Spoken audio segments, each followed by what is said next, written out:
अस्सलाम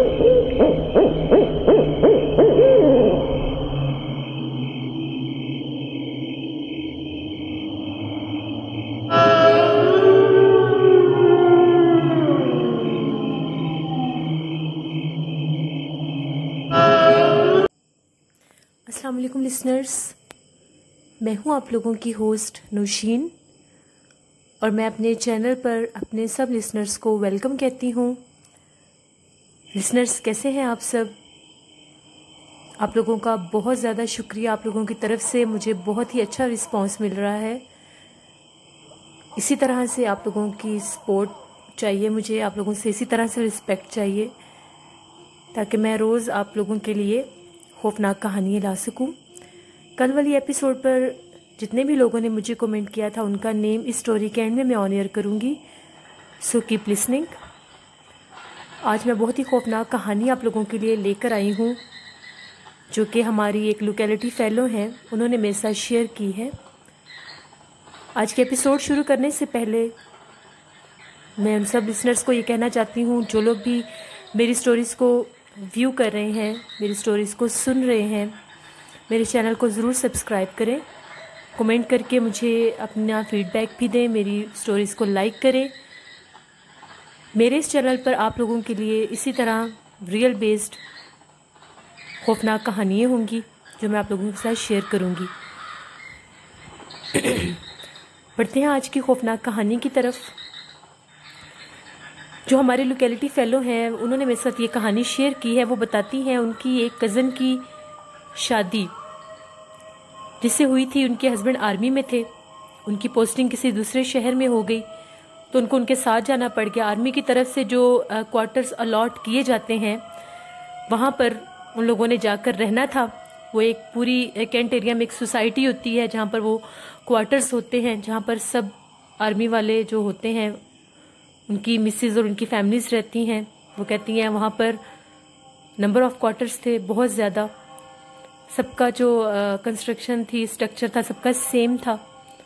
हम लोगों को जो क्वार्टर मिला था वो बिल्कुल लास्ट में था, उससे आगे भी एक दो और क्वार्टर्स थे। कहती हैं जब हम लोग वहाँ पर गए तो मैंने देखा हमारा जो क्वार्टर था उसके ऊपर जो नंबर था वो था 313, उसके आगे 14 और 15 भी थे।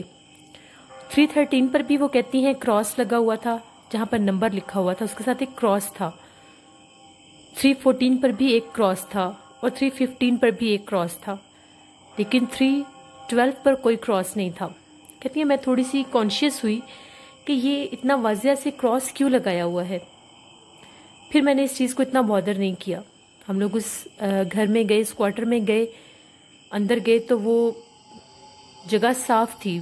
ऐसा था जैसे उसको उस जगह को साफ़ किया गया है, मगर वहाँ से एक अजीब सी स्मेल आ रही थी। इस तरह से स्मेल आ रही थी जैसे किसी मुर्दा जानवर की कोई स्मेल आती है।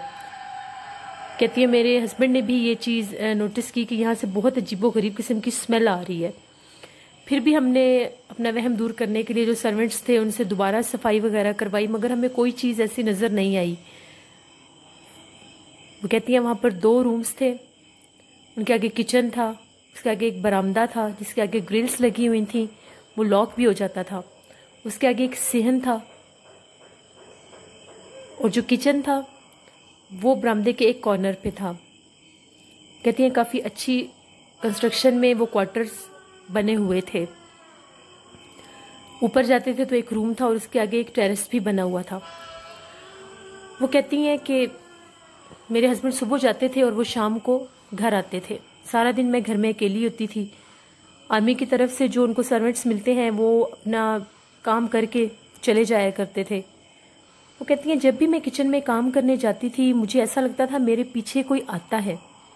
मुझे वाज़िया कदमों की आवाज़ आती थी, फुट स्टेप्स की मुझे आवाज़ आती थी कि कोई निकला है, कोई चल के मेरे पीछे आया है। लेकिन जब मैं पलट कर देखती थी तो कोई भी नहीं होता था। 2 से 3 दफ़ा वो कहती है मुझे ये फील हुआ। अभी हमें आए हुए 2 दिन ही हुए थे। कहती हैं एक दिन मैं कुकिंग कर रही थी तो मुझे ऐसा लगा कि मेरे पीछे कोई चल के आया है। मैंने एकदम से पलट कर देखा तो वहाँ पर कोई भी नहीं था, लेकिन शेल्फ के ऊपर जो ग्लास रखा हुआ था वो नीचे गिर गया। अब इतनी बाहर हवा तो चल नहीं रही थी, ना ही कोई आंधी आ रही थी कि कोई चीज़ नीचे गिरती। मैंने ग्लास को उठाया तो मुझे ऐसा लगा कि हमारे रूम में कोई गया है, उसका कर्टन भी हिल रहा था। मैं भागी भागी रूम में गई, मैंने आवाज़ दी कौन है वहाँ, मगर वहाँ पर कोई भी नहीं था।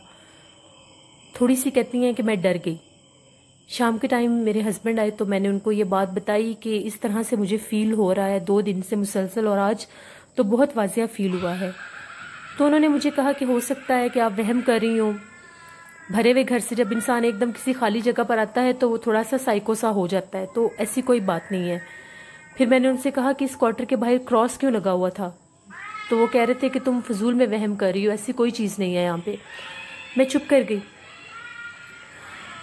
रात भी जब हम सोए तो ऐसा ही फील होता था जैसे किचन में हलचल है, कोई प्लेट्स को, ग्लास को, ये चीज़ों को कोई छेड़ रहा है। बहुत ज़्यादा शोर आ रहा था किचन से, तो मुझे ऐसा लगा कि हो सकता है कोई बिल्ली या चूहा वगैरह हो, तो मैं उठ के देख लेती हूँ। जब मैं उठी, अभी मैं किचन में दाखिल हुई तो मुझे ऐसा लगा फ्रिज के पास कोई खड़ा है। मैंने वाजिया किसी को खड़े हुए देखा, परछाई देखी। मैंने फ़ौरन से लाइट ऑन की तो वहाँ पर कुछ भी नहीं था, लेकिन जो स्टैंड था उसमें से प्लेट्स निकाल कर शेल्फ पर रखी हुई थी, जबकि मैं सोने से पहले सारी प्लेट्स और ग्लास स्टैंड में लगाकर सोती थी। मुझे बहुत अजीब लगा। मैंने फिर प्लेट्स को उधर ही रखा, इधर उधर भी देखा, मुझे कुछ नज़र नहीं आया। मैं फिर आके सो गई। मेरे हस्बैंड सो रहे थे, लेकिन मैं बहुत ज़्यादा डर गई थी। थोड़ी देर के बाद ही, अभी मेरी आंख नहीं लगी थी, किचन में से फिर मुसलसल वैसी ही आवाज़ें मुझे आ रही थीं। मुझे बहुत ही अजीब लगा। अगले दिन बादल बने हुए थे, दोपहर का टाइम था, मैं बरामदे में बैठी हुई थी। मुझे ऐसा लगा कि छत पर कोई झाड़ू लगा रहा है। जिस तरह से ज़मीन पर झाड़ू लगाते हैं तो एक आवाज़ आती है, मुझे छत के ऊपर से झाड़ू फेरने की आवाज़ आ रही थी। मैं बहुत ही परेशान हुई कि इतनी वाज़िया झाड़ू की आवाज़ें कहाँ से आ रही हैं। मैं भागी भागी सीढ़ियों से ऊपर गई तो वहाँ पर कुछ भी नहीं था, लेकिन मुझे वाज़िया झाड़ू की आवाज़ आ रही थी। मैं फिर नीचे उतर आई। बहुत सख्त काले बादल बने हुए थे, आंधी भी आ रही थी। तो शाम हो गई, बारिश शुरू हो गई। मेरे हस्बैंड घर आए, लाइट ऑफ हो गई। अभी हमारा ऐसा कोई सेटअप हम लोगों ने नहीं किया था, ना ही अभी यहाँ पर कोई जनरेटर था और ना ही कोई यूपीएस का भी सिस्टम था। तो एक कैंडल जलाकर हमने बरामदे में रख दी और एक कैंडल अंदर रूम में मैं रख के वहीं बैठ गई और मैं हैंड फ्री लगाकर कुछ सुन रही थी। बादल गरजने की आवाज़ से मुझे डर लगता था, तो मैं हैंड फ्री लगाकर कुछ सुनने लगी। मेरे हस्बैंड बाहर बरामदे में ही बैठे हुए थे। उन्होंने मुझे किचन में खड़े देखा। मैं रूम में थी, लेकिन वो समझ रहे थे कि मैं किचन में खड़ी हूँ। उनके सामने वाजिया मैं खड़ी हुई थी। मैं शेल्फ के पास खड़ी होकर उनको देख रही थी, लेकिन मेरे बाल खुले हुए थे। उन्होंने मुझे 1 से 2 दफ़ा आवाज़ दी, लेकिन मेरे कानों में हैंड फ्री थी, इसलिए मैं उनकी आवाज़ तो सुन ही नहीं सकी। जब वो उठ के किचन में आने लगे तो उन्होंने देखा मैं अंदर बेड पे बैठी हुई थी। वो फ़ौरन मेरी तरफ आए और मुझे कहने लगे कि अभी मैंने तुम्हें किचन में खड़े देखा है, तो तुम बेड पे कब आई हो रूम में। तो मैंने उनको कहा कि मैं तो आधे घंटे से यहाँ से उठी ही नहीं।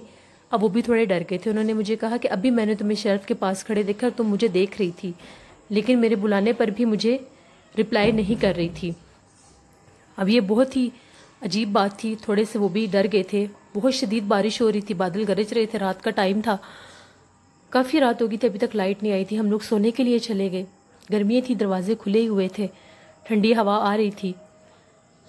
तकरीबन रात के 2:30-3 बजे का टाइम था। मेरी आंख खुली तो मैंने देखा मेरे हस्बैंड सामने सोफे पर बैठे हुए हैं और वो वाजिया मेरी तरफ देख रहे थे।